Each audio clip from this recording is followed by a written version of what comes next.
live, you are live. And as I said, what a spectacular way to start off one's live safari experience in the middle of the African bush. Mr. Hendry is also out with Zander, and Brent will be out later on foot with Genre and Herbert. So we've got a really exciting morning planned for you. Let's catch up with this lioness and find out where she's going. She's calling to the other lionesses that must be somewhere close to Djuma Dam. And so off we go on a hunt for lions this morning. Now don't forget, not only are we live, we're also interactive, which means that you can send through questions on hashtags on WildEarthTV.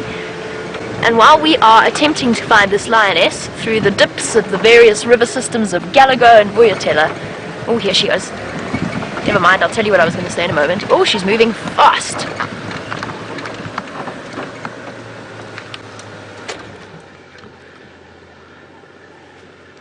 On a mission. It's a mom. She's got suckle marks, so it's one of the Nkuhumas with young cubs. I'm not sure which one it is. I think it is the mother of the youngest set of cubs, in which case she's probably going straight to Gowrie Cutline, where she's hidden her little ones. What an exciting way to start our morning. What I was going to say was, my apologies, we seem to have a slight, I don't know, cabling something. So my game drive comms are open, so you might hear a bit of chatter between us and the guides just as we manage the sighting. Based on that vehicle, by the way. How amazing that must feel. Tony Blah was looking to see if she had blood on her face. Perhaps she has a kill somewhere. The answer is no, she doesn't. It was the first thing I checked for. It's water. So she's covered in muddy water from drinking at Gallagher Pan. So that is what she has on her face. But Tony, to me, she doesn't look... There are more coming. The go-away birds are calling. The reason we found this lioness, just by the way, was because Zola, the big German short-haired pointer that lives next door to us, gave a couple of big woofs. Now when Zola barks, Zola means there's something there, because Zola does not bark at anything. So here's the reason that we came and searched this area. The girl, where are you going? Okay, so she's going towards the Vuyatela Dam. She's not gonna, that's good news for us. It means she's not gonna cut through that really tricky block.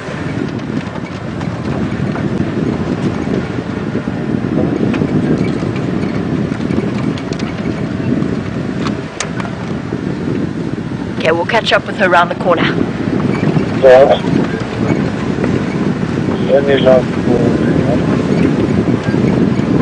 Yeah, on that point, she's coming east towards Gowrie. This is wonderful. Can't wait to see the reunion with the rest of her pride. Why has she been all on her own? Sometimes I wish we could just stay with the lions the entire time.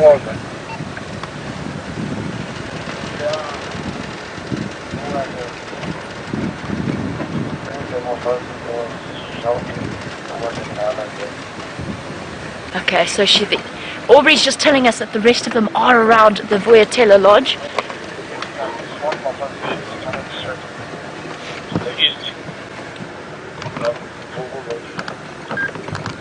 Okay, everybody hold on, here's the bumpy bit.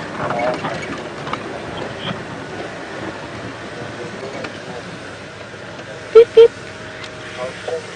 Morning! How are you? We're just going to wait for her to come through. She's going to pop out right here. She's going to... There. Oh, let's go away, bird. I got excited.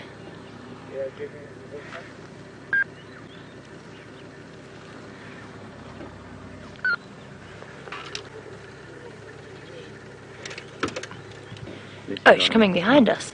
You sneaky girl.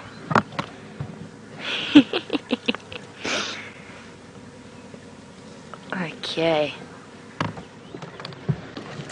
She's trying to find the rest of her pride. She has changed direction slightly.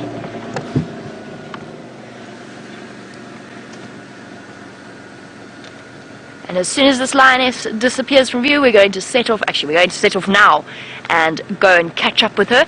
But while we do that, let's head over to James Henry so that he can say good morning.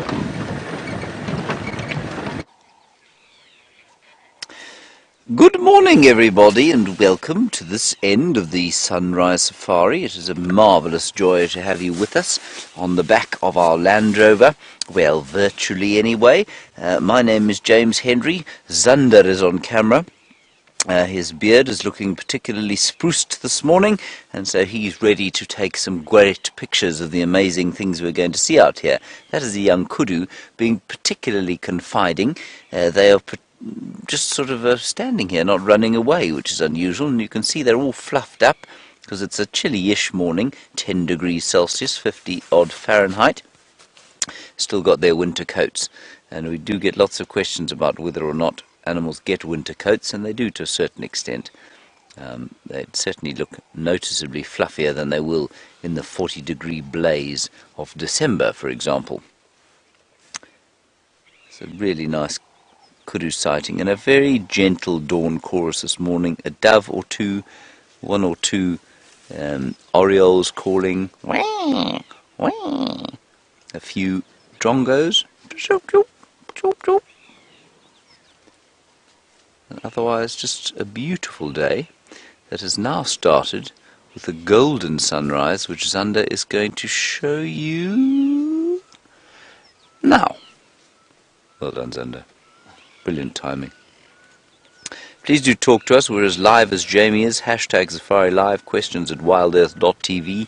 Ask us anything you like about what we're seeing. If we can't answer you, we shall pass your question over to our highly knowledgeable bunch of viewers. And if they can't answer you, well, I'm not sure that anyone can. But we'll endeavour to research whatever questions you might have. Isn't that lovely? It's rather a joy to be able to start off my day every day like that, I must say. Right, our plan this morning is going to be to head along here towards Beefleshoek Dam, see what's there, and then we're going to head to Cheetah Plains. I haven't been back there since I returned from leave a few days ago, so that's the plan. Often these things do change as we go along. We find tracks or we find other animals. We'll just see. That's my basic idea for the morning, though. You're welcome to it. Let's go and see what else we can see. I think Jamie's going to probably try and re-find that lioness, and it sounds to me like the rest of the pride is around there. So I think a good idea that she lurks about that area, especially with the recalcitrant Wendy. A new viewer. And then also, out today, we're not alone in the vehicles, marching about the bush in his large size 11s, I think they are. They may even be bigger than that. The inimitable Brent Leo Smith with his huge stick. And we've just found a lion. Hang on 1 second. Zander just spotted a lion while I was yakking away at you. Brent, you'll have to wait 1 second. Zander? It just went in that bush. You're a genius. Well done. You are a very, very smart man. There it is. There's a lion there. 2 lions, he says. He's trying to contain his excitement. I wish you could see his face. Well spotted. Brilliant stuff. 2 lions. Males, I think. Gee, that's a good spot. They're going into a very difficult area, so we'll probably only get a short view of them. There they go. It's that mating pair. There's probably amber eyes. They're just going down there now. There we are. Brilliant.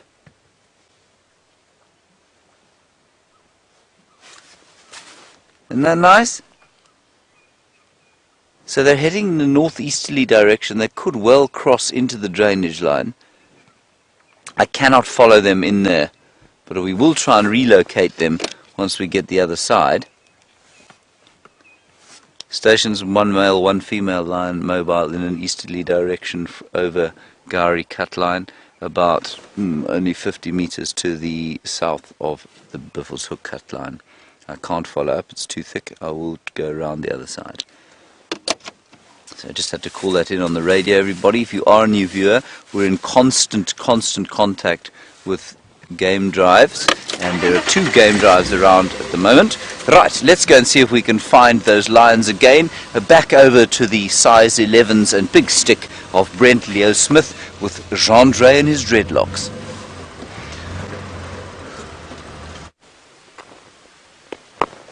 Well, good morning and welcome on the Sunrise Safari Bushwalk. James said I had size 11s, they're actually size 12s, but it is a gorgeous winter's morning, and my name is Brent, and I have Gendre and Herbie with me on foot today. So our plan is we've moved into the area around the southern sections of Djuma, and we're going to see if we can find any tracks of Queen Karula. And of course on foot we get a chance to explore lots of tiny little creatures that we might not see from the vehicles. So very exciting. We had a bit of rain, so there could be a few interesting bugs, scorpions or spiders about. So let's get going, see what else is out and about in this winter wonderland. You can see the sun rising up to the east, absolutely gorgeous. There's some mist down in the valleys.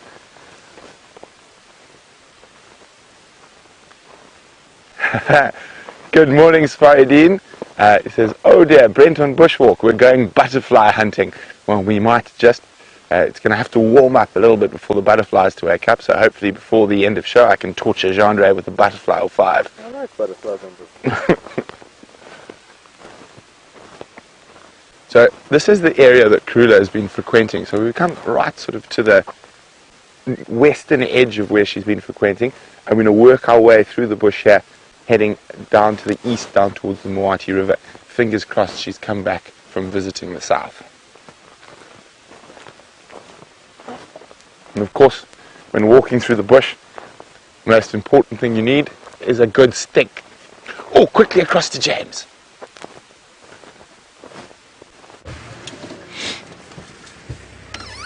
There we are, everybody. We've found them again. They're probably going to cross north into Buffelshoek, which is just in front of us here. Oh, she's calling. Just going to move slightly forward so that Aubrey can have a view.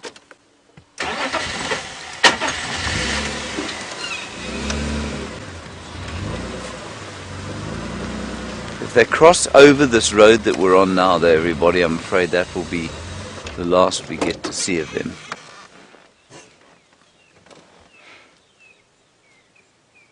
But she's calling and looking up towards the east there. He's also doing that. Well, he's not calling, he's just looking. There, she's calling. She's going, oh, oh.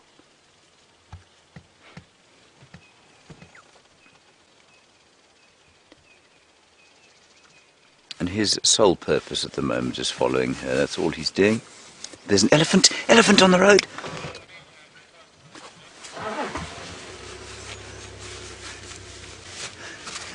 This is fantastic.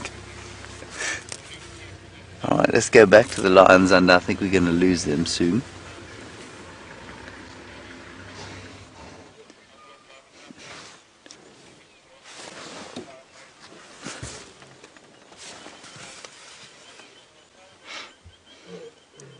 Yes, she's calling. Do you hear that? Oh.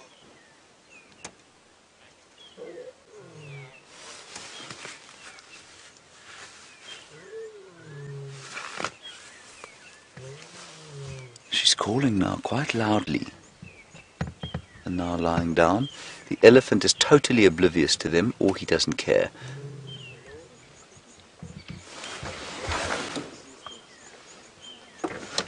What one? Right. I'm just asking Aubrey if he can see. So she's calling. Male is looking unimpressed. Elephant couldn't care less, enjoying his meal. He's in no threat, but elephants don't like. There he is, look at that. And if he was close by, I think he'd chase them. I doubt he's alone either. He looks like he's a fairly young bull. I can hear some others actually. And that's what the male's looking at now. There's some other elephants in there. Hey, what a wonderful start to our morning. And of course we must thank Zander for this first lion spot. You know, while we're just waiting to see what unfolds here, yesterday we had the most amazing elephant sighting, and an elephant car came within a foot of the vehicle. Just totally ignored us. And, you know, we were asked almost straight after that if we ever get blasé about these things. I said, no, you know, it's always a bit of a thrill, but I kind of was answering for Zander and I. Zander had never seen an elephant like that before. And when he got back from drive, well, he was just glowing.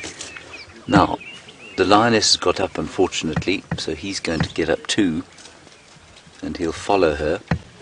And I think that's going to be it from these two lions, I'm afraid. She's clearly looking for the rest of the pride. Let's move a little forward. Aubrey, of course, will be able to follow them in here. There they go. We just move to there.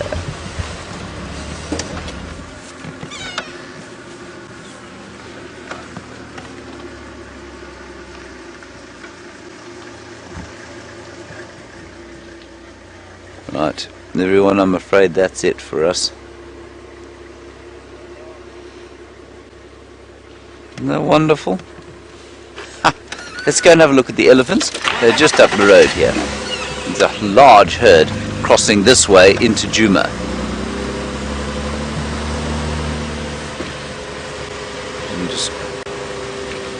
There's a big herd of elephants here making a large amount of crunching of leaves.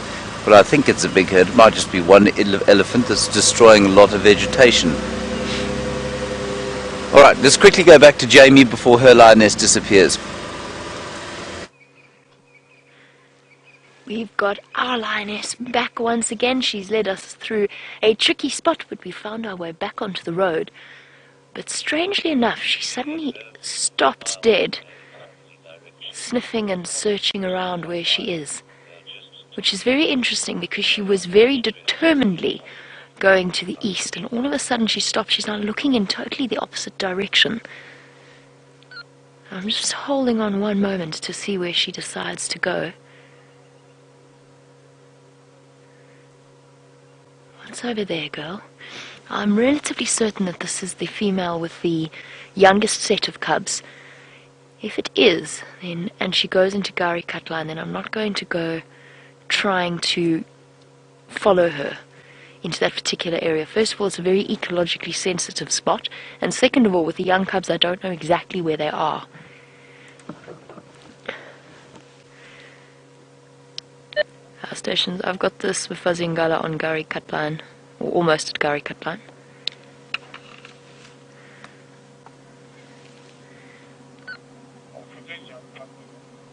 Where is she going? Yeah, she's going to come back this way.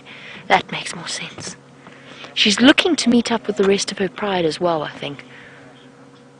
The female with James was calling. She was calling when we first found her this morning. She's trying to work out exactly where they've all gone. And when she disappears, and if she goes towards where we think she's keeping her cubs, Vim and I were just discussing that it might be really sensible to backtrack her, because the rest of the pride has got to be somewhere. Taxon had their tracks going into the direction that she came from, and she does have a full belly.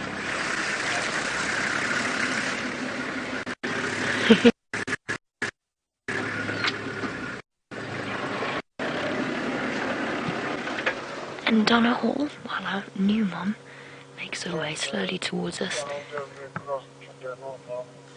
Donna wants to know how many cubs we have in total. Hello, gorgeous. Isn't she beautiful? Donna, there's 8 in total. 3 youngest ones, 2 middle ones, and 3 older ones.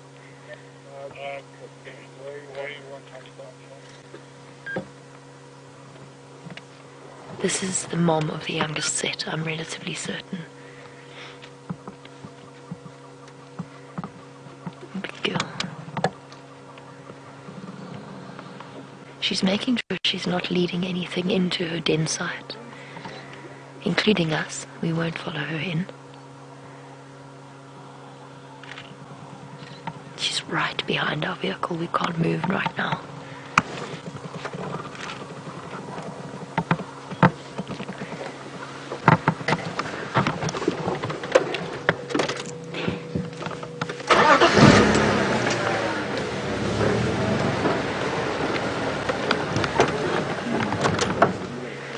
And Shamsan, absolutely, she really does look beautiful in this light and in this foliage. She's absolutely gorgeous. You can see she's going into some very, very thick vegetation. This is exactly, almost exactly, where Herbert found her den site. So we're going to let her wander in, but we're not going to try and follow her.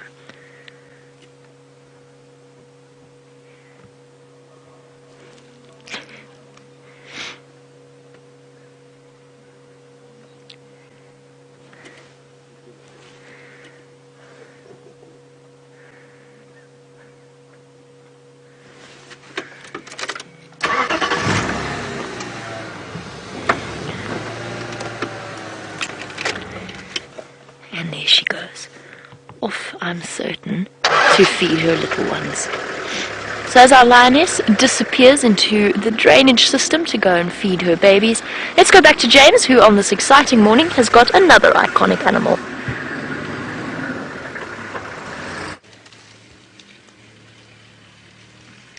It is iconic, everyone, but it is unfortunately missing bits of it, a bit of its trunk, and quite a substantial portion, probably about half the trunk there.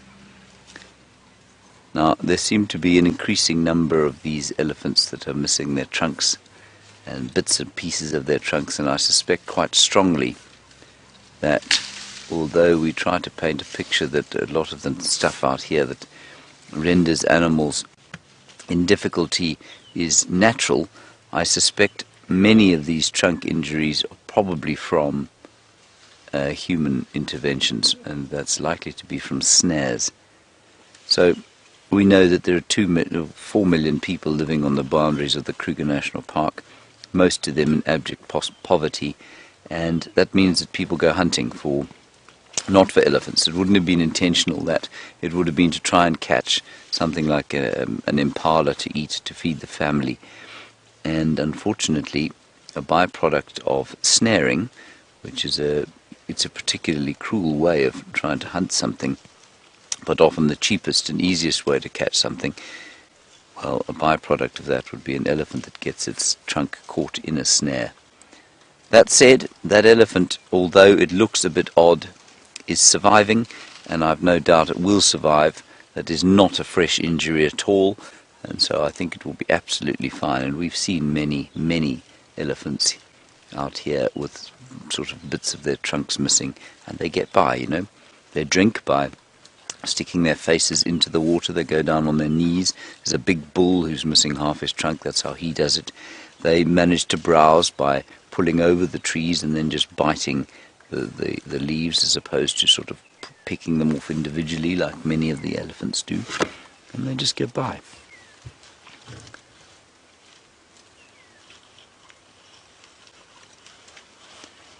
And eating there, quite interestingly, again, we were discussing the other day, the eating of less than fresh bush, for example, bush that is, old leaves that have fallen off the trees. And that elephant is doing precisely that and seems to be enjoying it quite a lot. The elephants are starting to look ropey, as I've said. Their hips are showing, and I think that there are a number of nutritional deficiencies that they're being subjected to right now.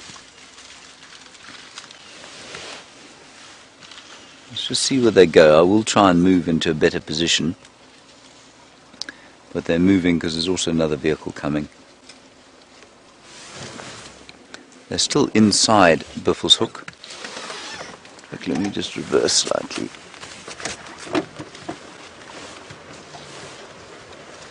How's that? Is that right?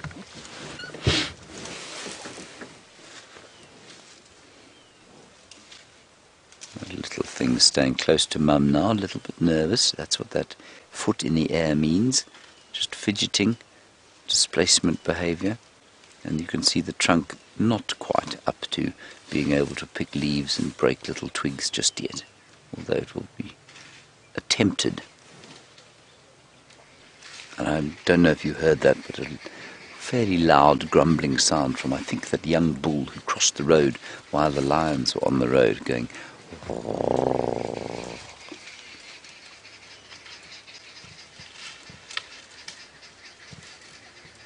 often be able to speak elephant. I'd love to know what they say to each other. I think we're only vaguely beginning to understand some of the communications that elephants have with each other.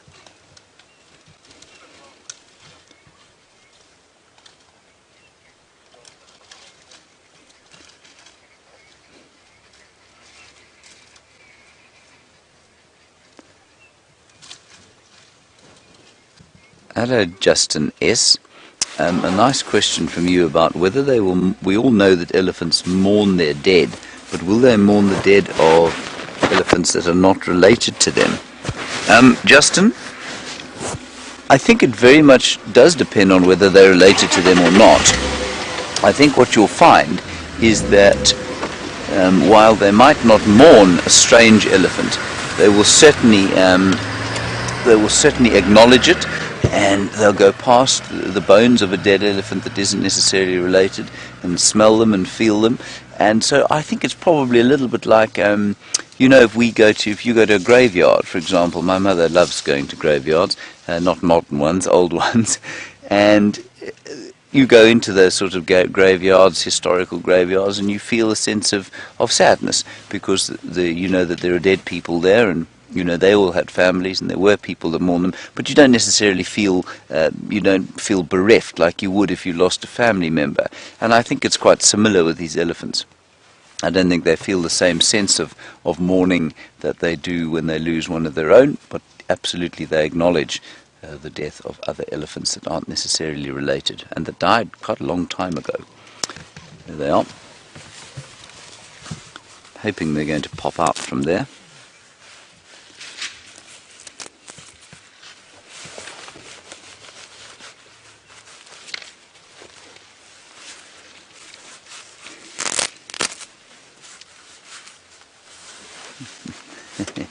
Let me just move here.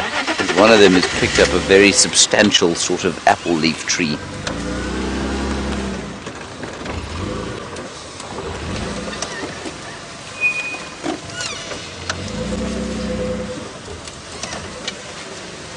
Let me just go down here.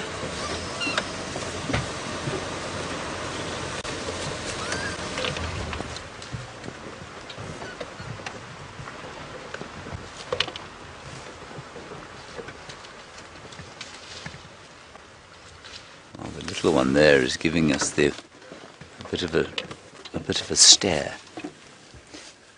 It looks quite like the wrinkly-bottomed elephant, but I don't think is, because wrinkly-bottom's got a bit bigger than this now.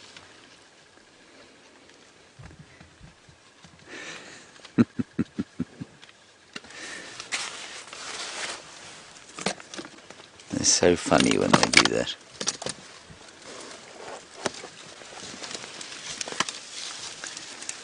I think it's going to be quite a warm day, everybody. I fear me winter may have left us. And they're talking to each other. Oh.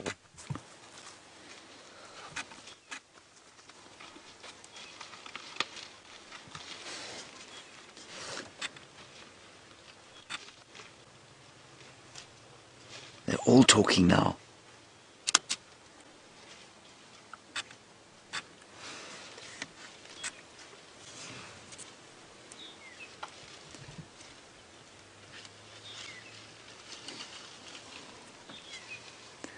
Just the most perfect light. It's a delicious temperature.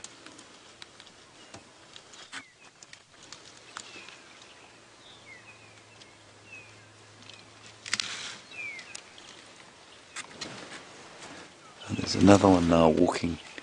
Don't worry about that one. The half-trunk elephant has crossed into Djuma just behind us.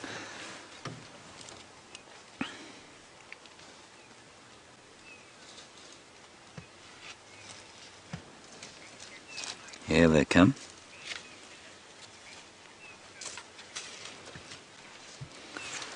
Mike, you say with regard to snares, can the local population of people come onto the reserve and hunt legally? No, they can't. That would be described as poaching. So no, there's no legal hunting on the reserve at all, especially not here because it's private. Well, I mean, it's not anywhere in the Kruger, but it is privately owned land. I'm just going to sneak forward a bit, Zander, and then you can maybe get a slightly better view of this elephant and what it's eating. A small herd, this. I thought it was a much larger herd.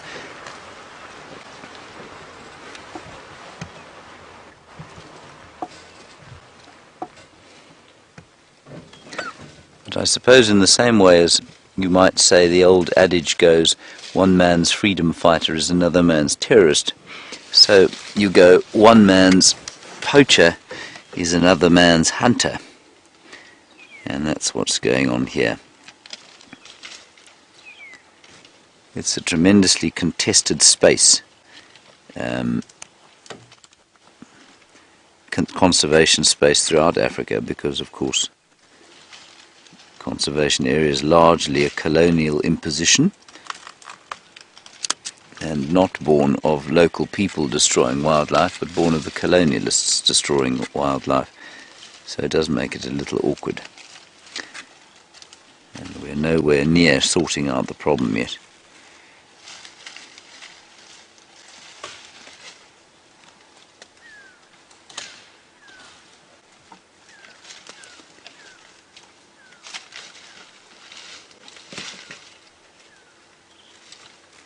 In the meantime, however, we'll just enjoy these elephants and their existence in the golden sun.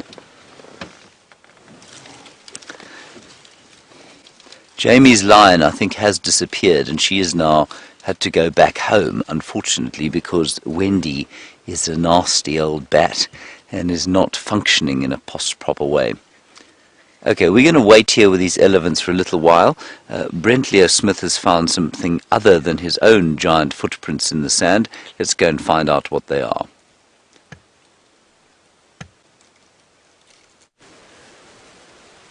So it looks like, don't you love it when a good plan comes together? We're right on the southern edge of our Travis area, and we have tracks of the Queen Karula coming back into Djuma. Unfortunately, no cub tracks, so it's just her. And they're heading in a sort of westerly direction. So they're heading into this block here. Now, as you said, this is a real favourite area of theirs to hunt. Lots of monkey orange thickets, so lots of steenbok, lots of duiker, two of her favourite food species. So we're going to now go very, very slowly. Since that rain, it's made the tracks a little bit difficult. Is Herbie trying to call me? Oh no, he's talking on the radio. Okay, so we're going to keep moving in on these tracks, and hopefully we can add a leopard to the lions you already have.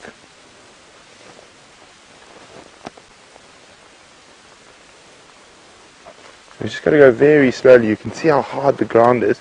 I mean, if I stand, I barely make a footprint.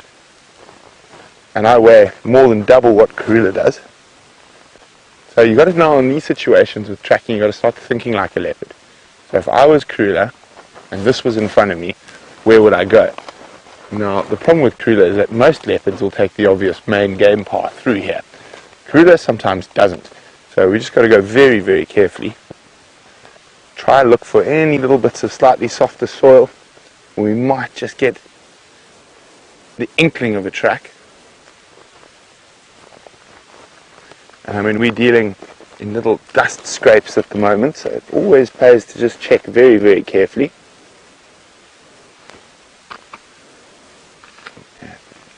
So now, we're going to keep checking very, very carefully through here. Try to figure out, oh, there we go. Okay, so we're back on the tracks. While we follow silently as possible, let's go back to James and that elephant.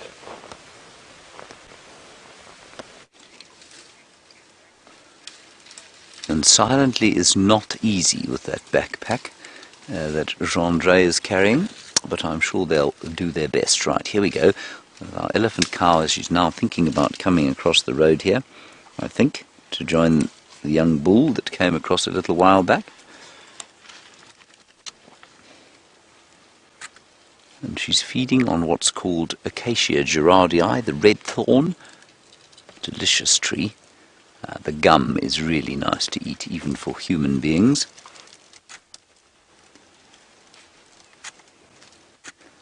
You can't really see her. I'm going to sneak a little bit forward.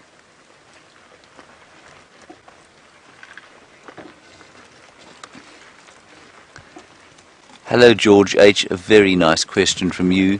You say you know that we can't hear all of elephants' calls because they are sometimes too low for us to hear. That's the frequency that's too low. But can we sometimes feel the vibrations? Yes, absolutely. You can hear the vibrations. You can feel them coursing through your being. Sometimes when they call, but not all the time. Sometimes I think it's completely silent to us. And I mean, we know that when, for example, they decide to go to drink. Sometimes you'll be watching a herd of elephants and they'll be feeding like these ones are feeding. And then all of a sudden they stop, they look up, and they start to move. And that's a sign that something's been said by the matriarch. But we just don't hear it. It's too low frequency and possibly too quiet as well. So by low, everybody, often it's a difficult thing to sort of understand. By low, we don't mean quiet. It's the frequency. It's a low register, like a low note, a bass note, so low that our ears are unable to pick it up. That's what George is talking about.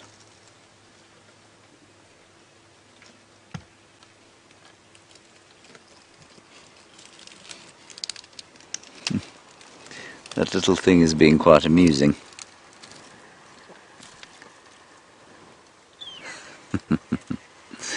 That is so cool.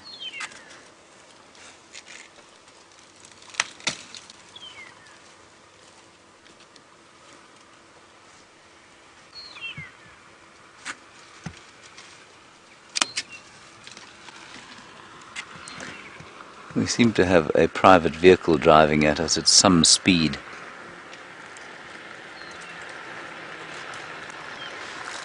We're not showing any great signs of slowing down. Let me, I'm going to have to move, everyone.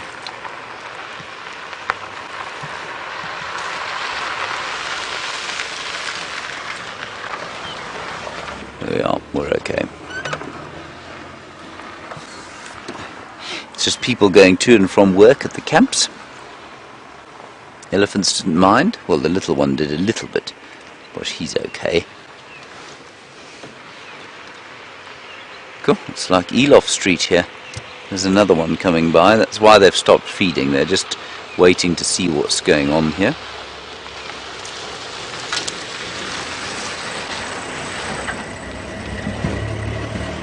There we are. All okay.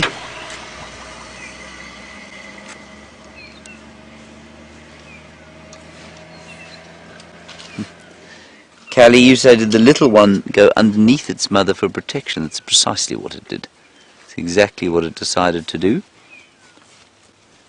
Just you see the way she's walking there with her head bopping up and down. It's just a not threatening way of walking, but it's just a it's a kind of body language that says, don't get any closer. I'm not that comfortable with you, so we're just going to sit right here. She's only about 10 meters from us now.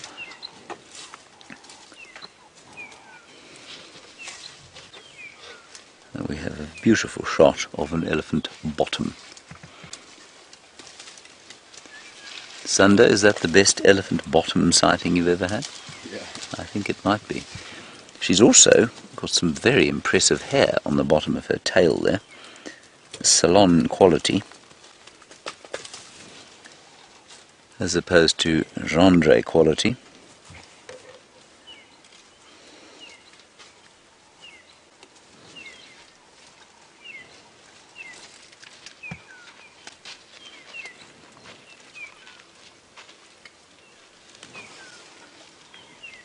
So I was just finishing the question there. Yes, this one's a little bit big to fit underneath Mum. Probably could if you really wanted to, but certainly will get close to Mum if there's ever a feeling of insecurity.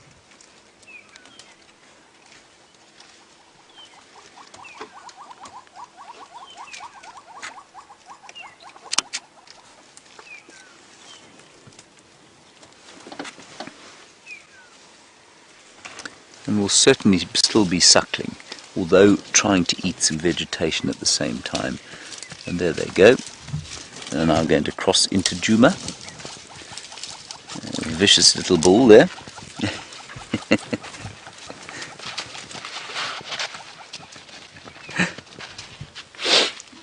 Morning Glory, a very good question from you, saying why is it that elephants sometimes strip the leaves from the branches, and why is it that they then will sometimes break the branches off the trees? I think it's got a lot to do with the species that they're eating, and I think it's got a lot to do with whether or not the bark underneath the leaves is worth eating or not. And that will also depend not only on the species of tree, but it will depend on, listen to that, it will also depend on what they want to eat, what they feel like they need to eat. I think they're quite selective depending on how they're feeling and what their nutritional status is like. I think it probably also has to do with the shape of the leaves. You know, something like an acacia leaf, which is difficult to strip, is most likely to be eaten with the twigs attached to it. Something like a combretum leaf, which is a sort of simple leaf in the manner that you would imagine a leaf to be, I think very simple to strip, and so maybe they do that too. They'd rather strip those than eat the branches. Let me sneak slightly forward. I was rather hoping not to have to start the car, but I'm going to have to.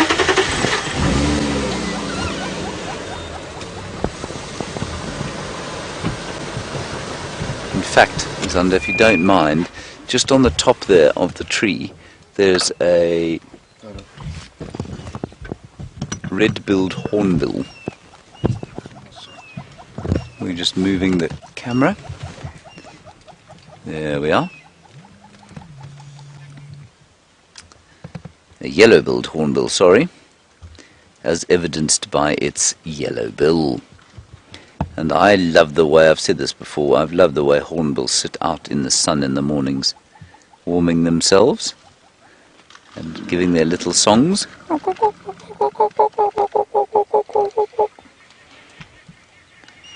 Many of you will remember Andrew Francis, who used to work for us as a cameraman. He used to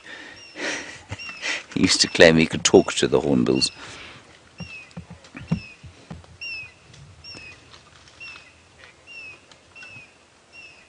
And just to keep you posted, the cubs from the Nkuhuma Pride have been found, but they are on Buffelshoek, which is where the lions went, and so unfortunately we won't be going to have a look at them, but they're safe and sound and on Buffelshoek, and that's why she was calling the lioness. She was going, oh, oh, oh.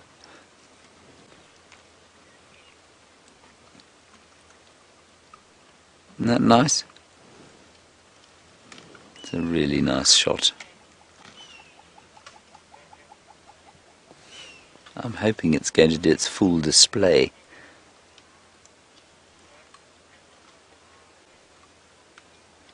Isn't that cool? So there's only 2 cubs there on Buffelshoek, so the others could still be on Djuma.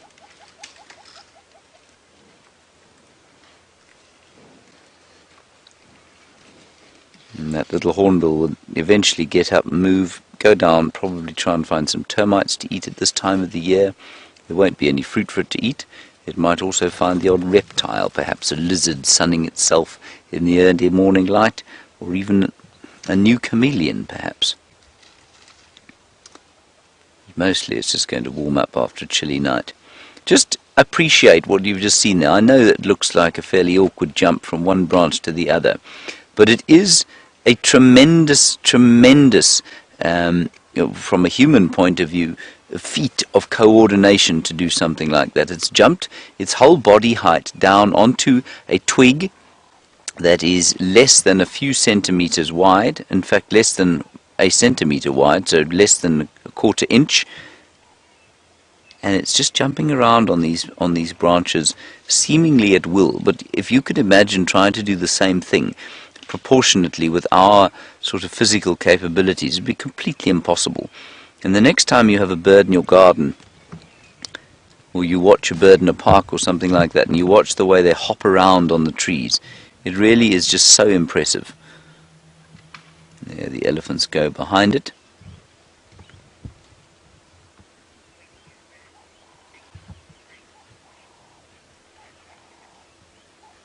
So there they are, going to look for some termites on the termite mound. Yeah. Like I say, our plans do tend to change quite substantially, and so I'm not sure if we will go to Cheetah Plains. We probably will still. But first we'll go and check out Buffelshoek Dam, find out what's going on there, and while we do that, let's head back across to Brent Leo Smith and find out what he has to tell you about his tracking.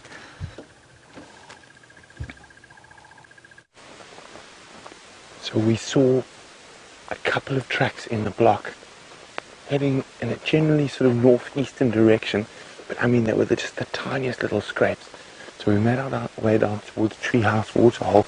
There's a herd of elephants behind us, somewhere we can hear them.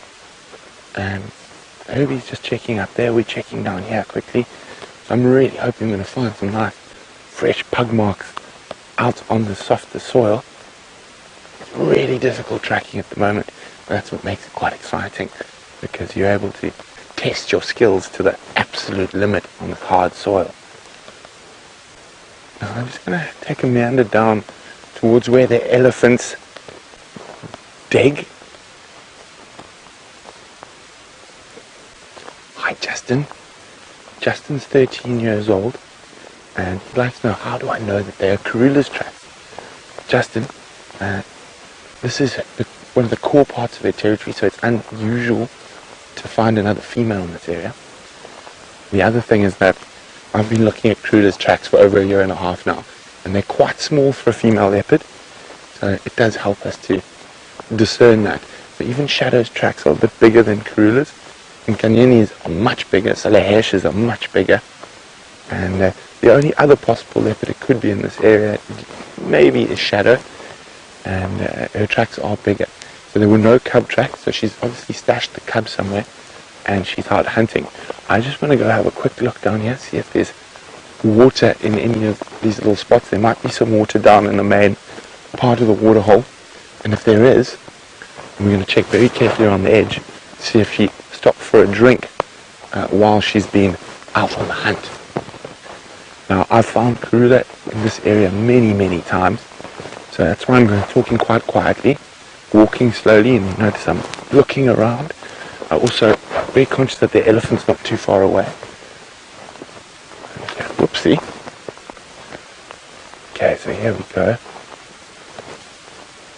The ground's incredibly hard. There's no water here. There is water in the main part of the water hole. And it's a retired impala, or a piece of one. I wonder if it's Nelson's horn. I don't think we'll ever know, unfortunately. This horn's a bit small for Nelson. I'm just trying to see, it's very old, this one. Now, possibly from a leopard kill, and then it's been stolen by hyenas and moved around. Tingana's killed a male impala not far from here about 6-7 months ago. So it could be, it's old, but it's not that old. There's still a bit of meat there. Very cool.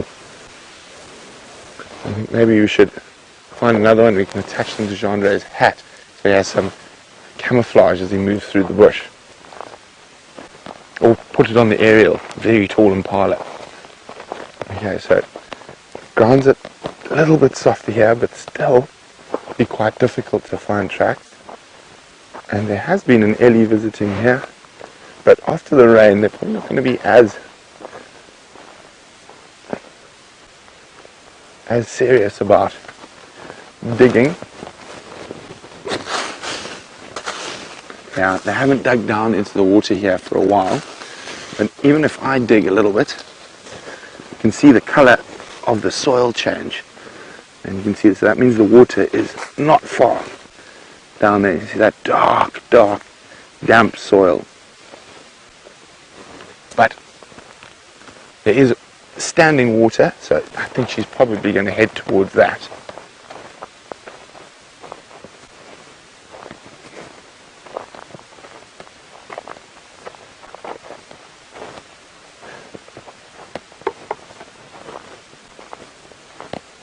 Always pays to check carefully.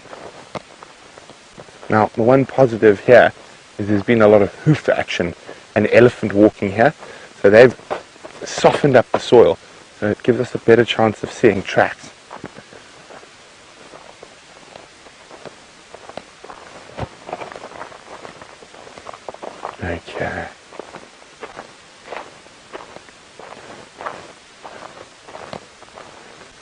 Okay, fingers crossed.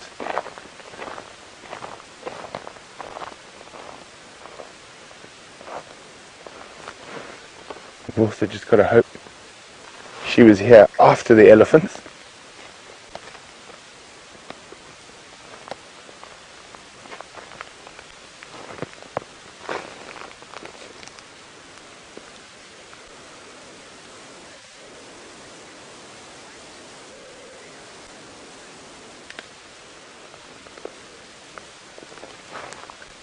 So, hi Cassie Dean. Cassie Dean says there seems to be, over the last little while, a few males, females, cubs hanging out together. Why do they do this if they're normally solitary animals? Well, the reason is that in that case it was Tingana, Karula, and Shongile and Hasana. And the reason is there was meat there and Tingana was stealing it. That's the reason they were all together. Now, each different leopard has a different personality. So Mvula seems to be far more tolerant of other leopards than, say, Tingana. So it does happen, and nothing is set in stone. And the wonderful thing about animals, whatever they want, they didn't read. Having a look, Herb. We're going to head back towards Treehouse Road and carry on east.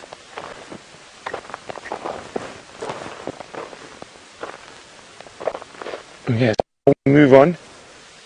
Let's Rusty.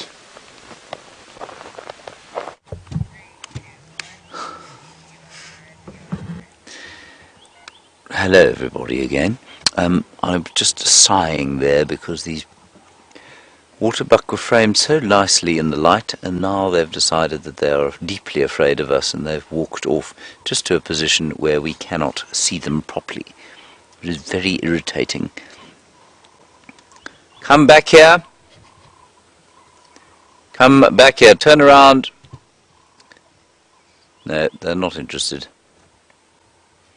They've left their lovely smoky, leathery smell in the air, and they are very disobedient, as Rebecca is pointing out to me. Now, also on this tree in front of us, which I don't think Zander has spotted yet. Zander, there is a squirrel. Got it. You got it. Well done. Good job. There is a tree squirrel sunning himself. That's a young one. And I saw an adult running down the main trunk as we were trying to get the recalcitrant waterbuck to stop being so pathetically scared of us. And I suspect that was probably the mother of that little one that is just sunning itself there. And I think that little, can you see the knot just to the left-hand side there? I'm pretty sure there's a nest in there that the little squirrels live in.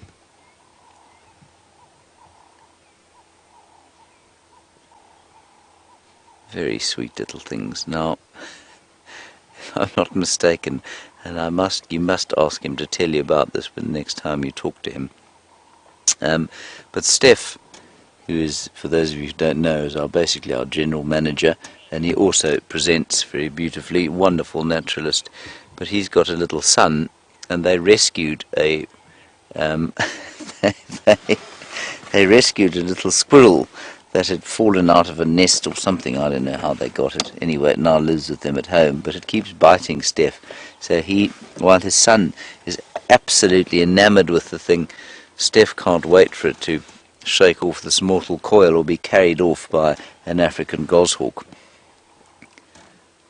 Let's hope that this wild version is not taken by an African goshawk. They just really are. You can see why so many sort of nursery rhymes and children's stories have been written about squirrels.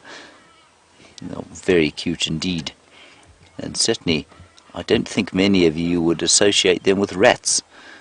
And they are rodents. They're quite closely related to your garden variety rat.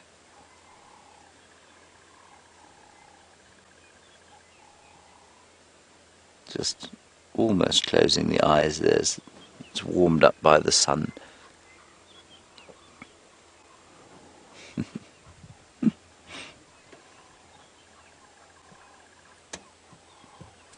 That's so cool.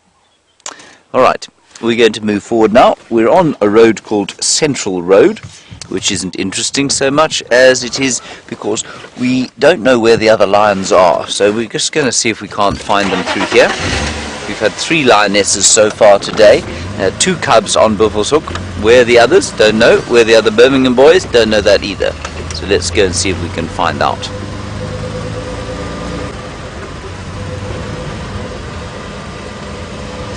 Zander, was that squirrel sighting the highlight of your stay so far? Yes. Yes, I thought you might say that.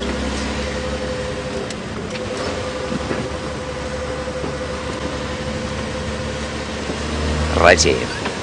Now, I'm in 2 minds. I'm going to go up here. This is Hyena Road. This is where the lions were yesterday. Now, the only reason you would go up to a place, well, there are 2 reasons that you would go to where the lions were yesterday. One, if they had a kill, or 2, if they had youngsters. So lionesses can sometimes be found in the same place if they've got youngsters that they're trying to look after.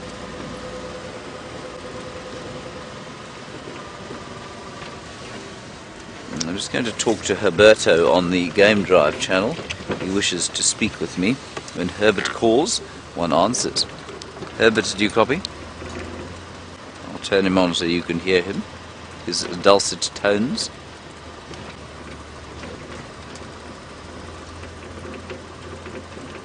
He's not speaking. Herbert, I'm going to moy in.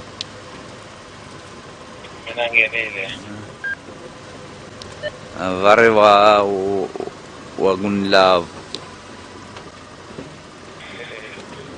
From Jeff, we were with this, my father Ingrid and Gonzo, crossing north, just slightly east of I can hear her be talking the now. quarry on Birmingham.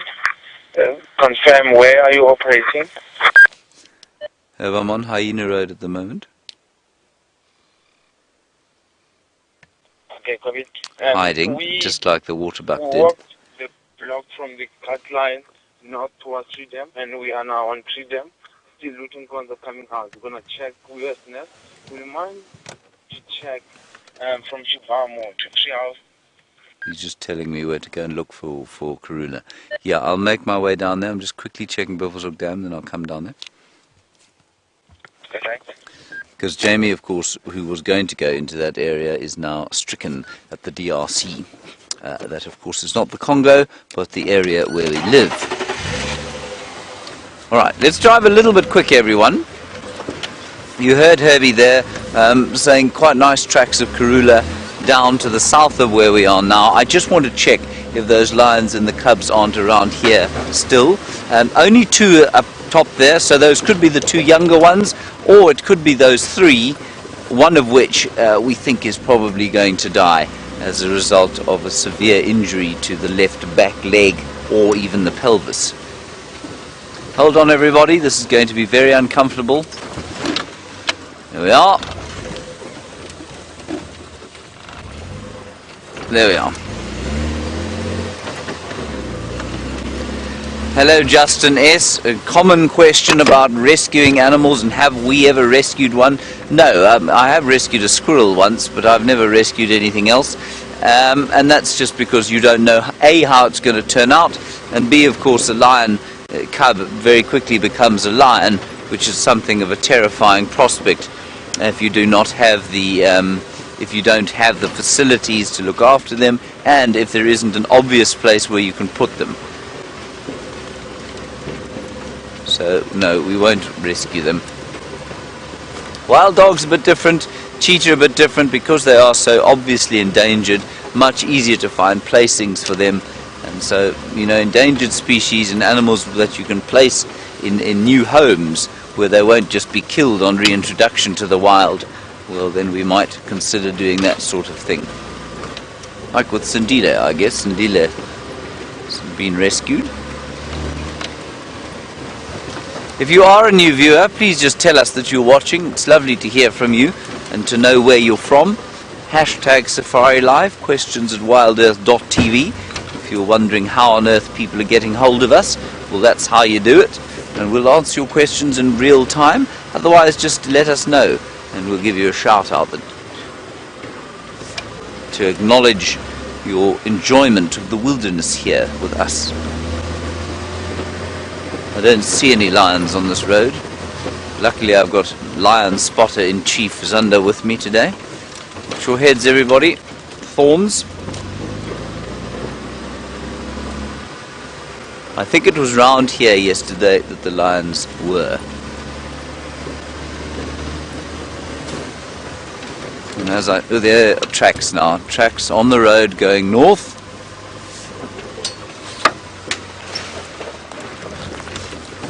Rena, nice one from you about why the lionesses are scattered today. Why are they not around with the cubs like they were yesterday, lazing with the cubs? I think for a few reasons. Firstly, the cubs are of slightly different ages, and there is that injured one. And that means that the lioness with the injured cub may well decide to spend a bit of extra time in one place. They've just eaten that buffalo, so they won't be particularly hungry at the moment. She might try and hang around and see if the little one doesn't recover. There's some impala, which indicates the lions are not around here. Then secondly, they do split up every so often. Remember, they don't all have cubs, and so the two that don't have cubs will be moving around, seeing if they can't... Oh no, I've got tracks going the other way. Now, these are not unfresh.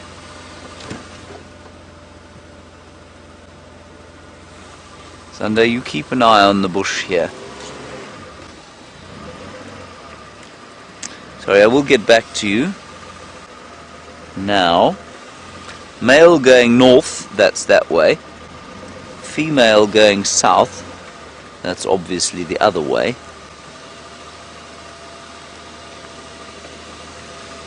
Well, maybe they're not quite as fresh as I thought. But I suspect that the lioness with the injured cub, is probably in this drainage system around here. Anyway, we'll keep an eye out. So the two that don't have cubs, well, they'll disperse all the time to go and hunt. One of them seems to be coming into estrus, so she might mate with that Birmingham boy who she was walking around with today. And then, of course, there's the one that's got the cubs that are much smaller, and they're only about, what were they? They were about, I don't know, 3 weeks old when I left here, so they're just about to join the pride, and they'll still be kept slightly away from the pride, and she'll be moving to and from them to feed them. So that's why the pride would split up slightly.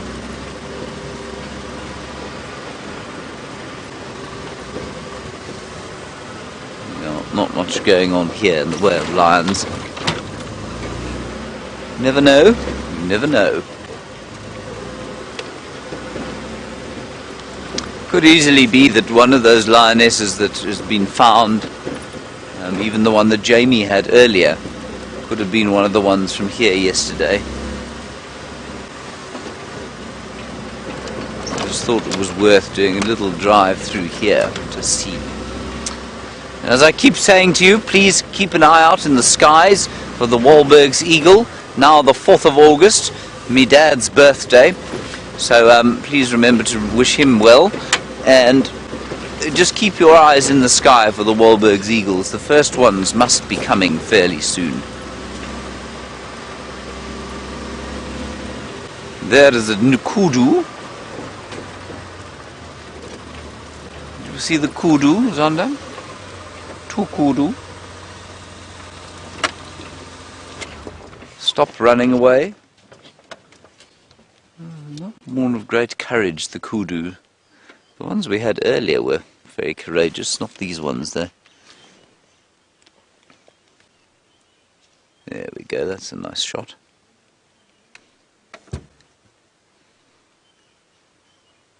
Very nice.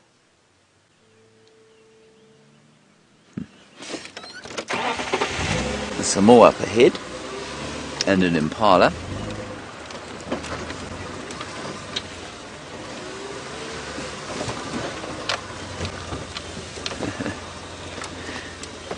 Hello Joanne, see, you say you're in Canada and you had relatively new viewer, and you say you love the show and you love everybody working here. Well, that's very nice that you love everybody working here. I'm not sure I do, but you know, that's just because I'm a recalcitrant sort of a nasty curmudgeon of a person. But thank you, Joanne, for getting hold of us. It's wonderful to hear from you. Now, we've got two quite nice things here. There's a kudu bull there, youngster. Ooh, he's in full charge, Zander, watch out.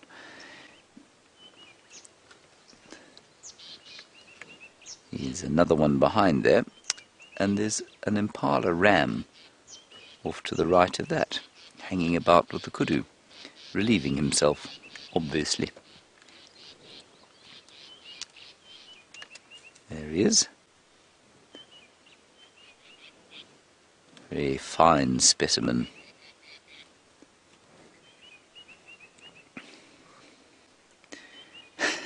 It is absolutely uncanny how this happens.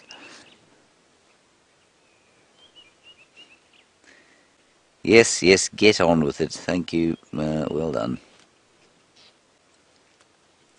Loving the new green grass here.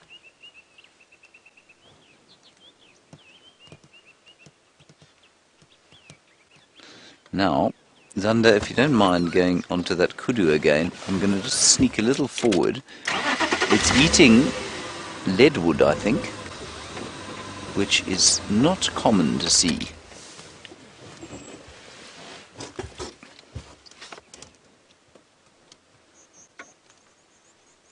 Definitely. Eating a leadwood tree. Quite closely related to many of the bush willow trees that we get here, but not commonly eaten. Not sure why. Very, very slow growing indeed. So that scraggly bush will probably be at least a decade or two old.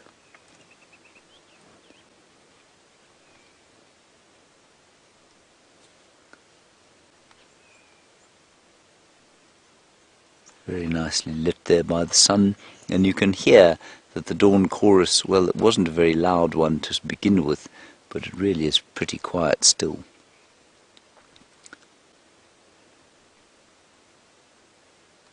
And a red-billed oxpecker.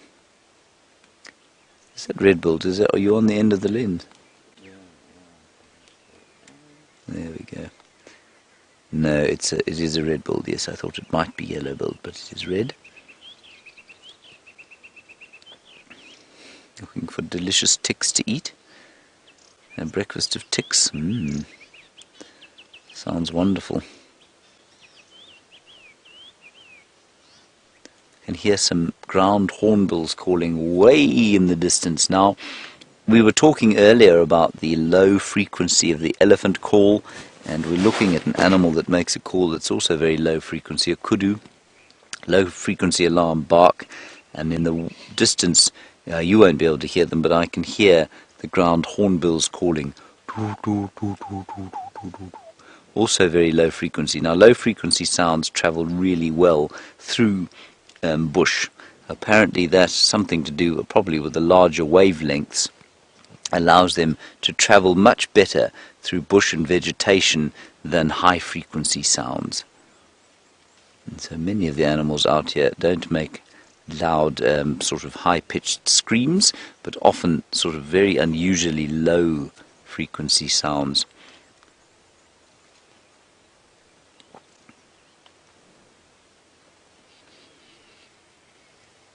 There we are, marvellous. Let us continue to Buffelshoek Dam, and then we must head sort of towards where Herbert is, or with Brent, and see if we can't give them a bit of a hand.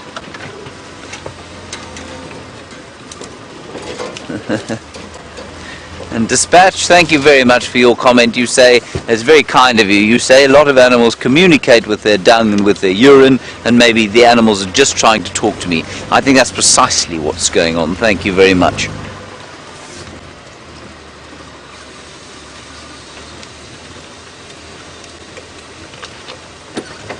One more look at this kudu cow who's looking at us very confidingly indeed.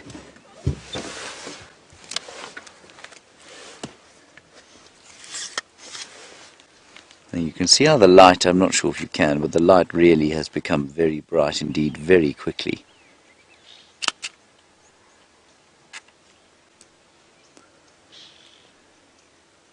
And I think it is going to be hot today.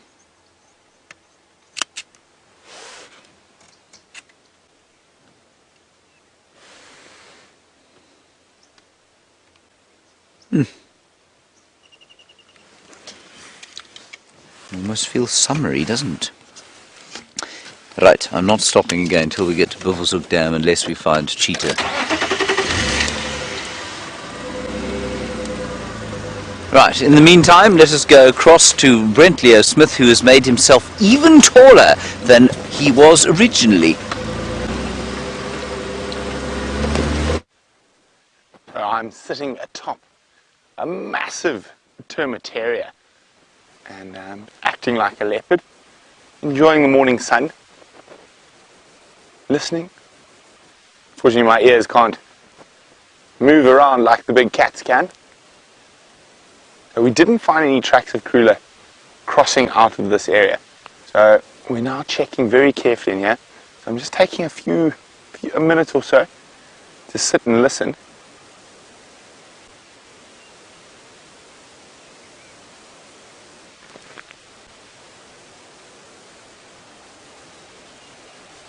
The wind's picking up, which is making hearing a little bit difficult, but I thought I heard something that way.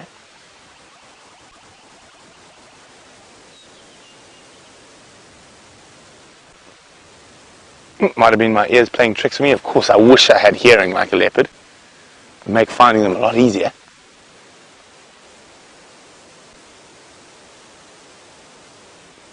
But no noise, no sight of anything from atop of my termitaria. So time to move on. So what I'm doing now at the moment is thinking like a leopard because we don't have an easy area to track. So I'm basically moving from big termite mound to big termite mound.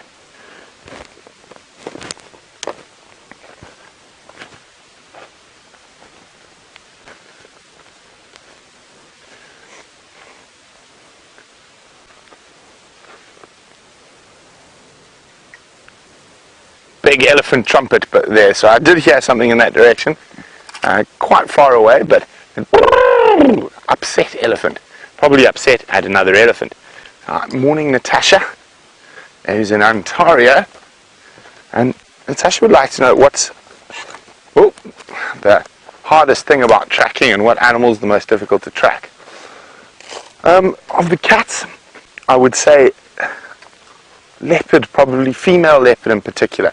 It's because they're so much lighter that even when they step on slightly hard soil, you barely see a track. And wild dogs are another incredibly difficult animal to track, and that's just because they move so quickly. So even if you have fresh tracks, they can be 4 kilometers away in a matter of minutes. But I'd say of all the animals on Djuma, it's probably Queen Karula. Oh, look there. Just caught something on the ground. A little fork-tailed drongo, you got him? Zapped off its perch. Oh. Waiting for any insect. Now, I'm hoping we might see some insects now that it's warming up a little bit. Oh, there we go. As it warms up, we might get a chance to see some bugs as well. In the cold morning, they were keeping a low profile. And the fork-tailed drongo was sunning itself, enjoying the morning. Now it's warm enough that there's a bit of insect movement. They're out on the hunt. Oh, there goes someone in an aeroplane you might hear overhead. Now, as a general rule, when I'm walking in the bush, if I hear an aeroplane, I keep still. There's a couple of reasons for this. Of course, it affects my hearing, which makes me listening for elephants or other things a little bit more tricky. And you don't want to accidentally bump into something big because there's an elephant flying, and we don't have Dumbo here, an airplane flying overhead. I'm just going to wait for that airplane to move a little bit off because there are elephants around us, so I don't want my hearing compromised. Okay, there we go, quiet enough to move on again. Oh dear, What have we here? It's a bit old. A very old excavation, but a very cool excavation nonetheless. And it's quite a tricky one. So what I recommend, let me just have a look over Jean's shoulder so I can see what he's showing you. Oh, my shadow's in the way. Sorry, Jean. Okay, so yeah, that's the giveaway there. This very long, straight track at the base. So this is very old, probably, well, not over a week, but between now and the last rain. And you can actually see this creature. There's its tail there, its legs there, and then it's dug down into the soil here. And you can see how deep it's dug. Oops, there goes my radio. But you can see how deep it's dug. So I think this is the first morning rain teaser. I'll be very impressed if anyone can let me know what animal has made these tracks.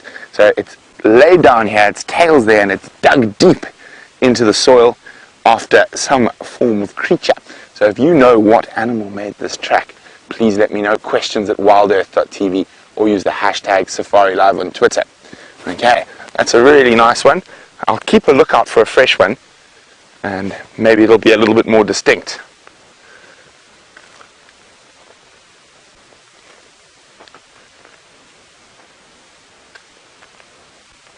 Okay, so always pays, keep your head up and stop and listen sort of every 30 or 40 meters. We can't hear anything. We're going to keep looking for the queen of Djuma, Karula, the female leopard, and whatever other wonderful little creatures we can find on foot. But it sounds like Jamie, with the help of Viam and Connor, have beaten out the gremlins, so let's go see her. Hello and welcome back onto the back of Wendy. Yes, indeed, we seem to have some problems with Wendy. We think perhaps Wendy and the Gawi repeater are having a little bit of an argument. That is at this point the best explanation that we have, but we seem to be up and running as long as we help the teams look for animals in Voyatella signal range. So we will be keeping ourselves busy looking for lions. I'm very curious as to what's going on here.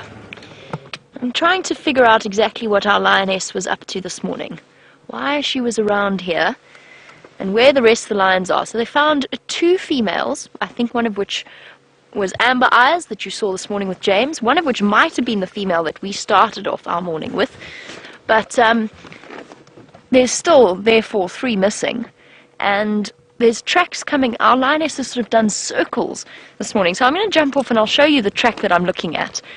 I don't know if this is her, or if this is the rest of the Nkuhuma pride, and why they work, it's just one set. Why she became separated from the rest of the group. So if we look here, her tracks are here. No, this is her. Well, it's a female. This is a pathetic drawing stick. But just to make things a little bit easier in terms of looking at tracks, this is a lion track over here. This is the back of its foot. And her toes are here. So this is the lioness going that way. Okay, that wasn't the best tracing I've ever done. But the lioness tracks are going this way. Oh, there's cub tracks. Look here. Look at these tiny little footprints with mommy. Here. 1, 2, 3 toes. Now, this is the size of a female leopard track. But the toes are much sharper in lion tracks. These are little baby footprints. There's one set here. Very interesting. One adult, 1 cub, 2 adults, 2 cubs. Going straight into that block. Well, we've got some exciting stuff happening, because while some of our lions may have crossed out of Djuma, not all of them have. There's 2 sets of cubs, or there's 2 cubs up on Buffel's Hook, in Buffel's Hook, which must be the, oh no, then it can't be. Okay, sorry, I'm doing some working out in my head here of the different lions. Amber Eyes was with the male.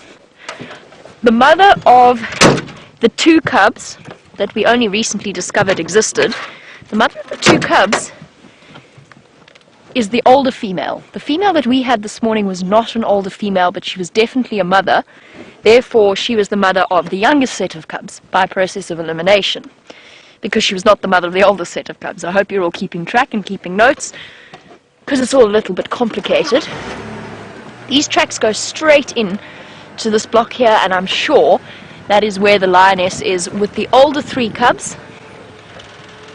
Huh. Very interesting.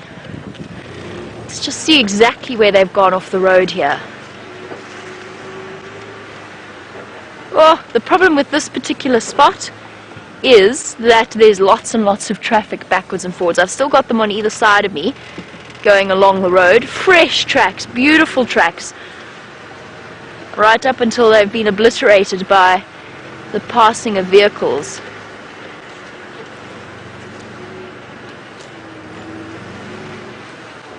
Oh, how exciting. Oh, and tracks going back. But that's okay, that we expect. Oh, cub tracks going back. That's exactly what they're doing. Liam says going down the mitre drain.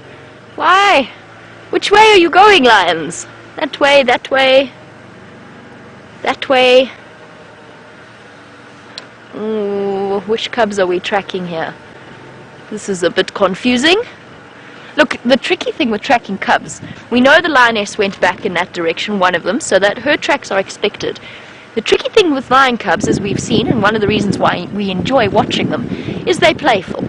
So they scamper up and down and backwards and forwards and round in circles, leaving a person like myself or whoever else happens to be tracking them with a vague sense of subtle confusion. Oh, look, here comes Ephraim. Let's quickly have a chat with him about how many lionesses and cubs there are. Morning, Ephraim. Hi, guys. Oh, okay. If the Ngala, there's 2 Mapimpans and then 2 Mafuzzies. And 1 Madora. Because there's Mapimpan tracks all over here. Okay. Yeah. Okay, thanks. Cheers. Okay, and we'll just wait for the next vehicle to come past us. Much yellow on the back of this vehicle. Main road, sorry everybody, we'll just wait for them to come past. Morning!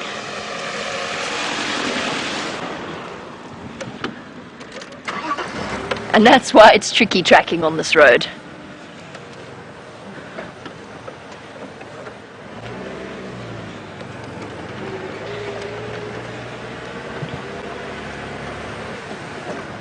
Okay, well, I try and work out exactly where these lions have gone, where we should start our search for them. Let's go back to James for an update on the back of Rusty.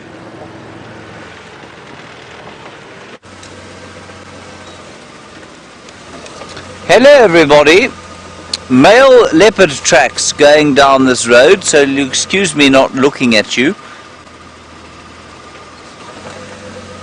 I don't know when they're from. They don't look particularly fresh. I don't know when the last time someone drove down this road was. Let me see if I can find a nice one to show you.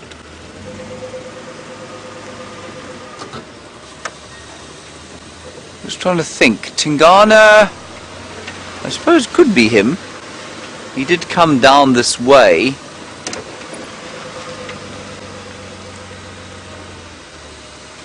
No, on off towards there. Keep looking out there, Zander. We might find a leopard. That would be nice. Let me just look in the tree there. Excuse me. Something got on my nose. Something got on my nose. I just want to quickly look in a tree off to the left-hand side of us there and see if there isn't something in it. It looked like there might be, but I think it's my eyes playing tricks.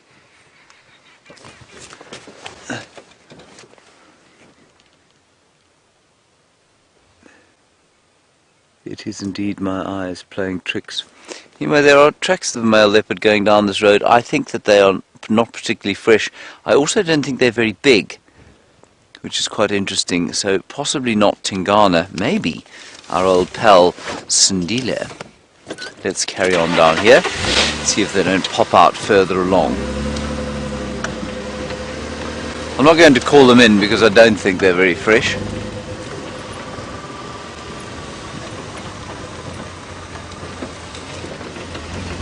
And just to remind you all, we are being joined by the grade 2s of St. Stithian School in Johannesburg in about, well, probably about 3 minutes now, maybe 2 minutes, 8 o'clock Central African time. And they're the second grade, equivalent of what you'd call second grade in the States.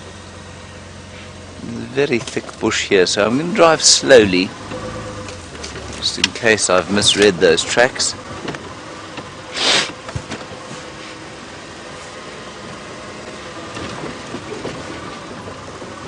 Definitely something in the air here that is getting in my nose. Ooh, elephants going. You hear them, Zander? They're very cross. Let's go around the way there. There's another road just there. In fact, they're extremely cross. Drive a bit quicker now. Big fight going on.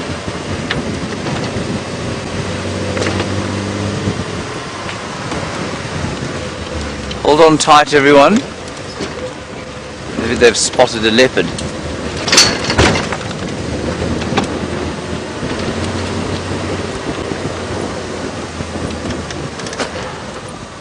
Just trying to decide now whether we're going to go down the drainage or through.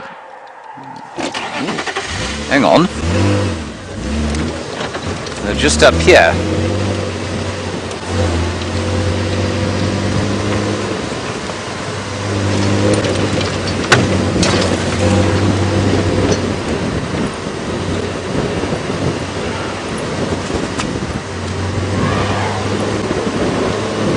Going absolutely ballistic.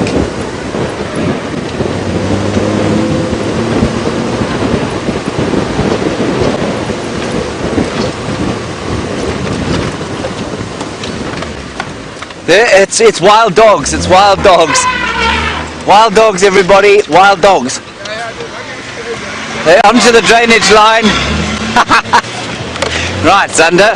Now this is your first big test, my friend. Wild dogs, everybody.